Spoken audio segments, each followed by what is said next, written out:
Bonsoir. On va commencer un nouveau thème de la continuité pédagogique et c'est pas rien. C'est un thème qui est assez important et en même temps plutôt difficile. Euh, voilà.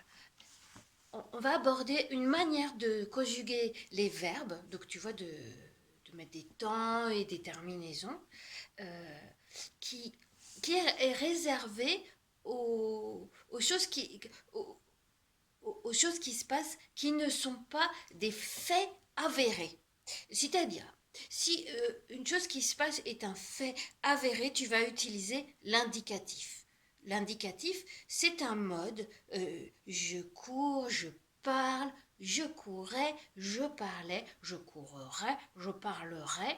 Tu vois, tu as tous les temps, mais de ce mode-là, qui est un fait avéré. Mais ça peut être un fait avéré du passé ou un fait avéré du futur, ce qui est quand même un peu bizarre, un fait avéré du futur. Mais bon, tu acceptes, c'est comme ça, bon, voilà.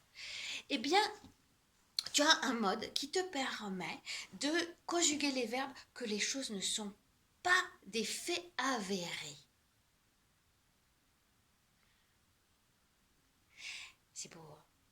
C'est beau parce que à ce moment-là, tu vois, c'est comme si euh, c'est les choses qui sont des rêves ou des souhaits ou des craintes ou des envies ou des ordres ou des hypothèses. Et bien ce mode-là, c'est le subjonctif. Tu peux utiliser le subjonctif si tu veux parler de choses, tu vois, qui ne sont pas sûres. Bah, tu vois, ça donne envie. Hein. Pour un peu, on parlerait bien que, que au subjonctif. C'est ça qui vraiment nous touche. C'est comme ça qu'on est fait. On doute, on rêve, on aimerait, on voudrait, on s'émerveillerait. Oui. Mais, donc tu peux utiliser ce mode des poètes et des rêveurs, mais bien souvent, tu vas être obligé de l'accorder, de le concorder avec un autre verbe que lui va être à l'indicatif.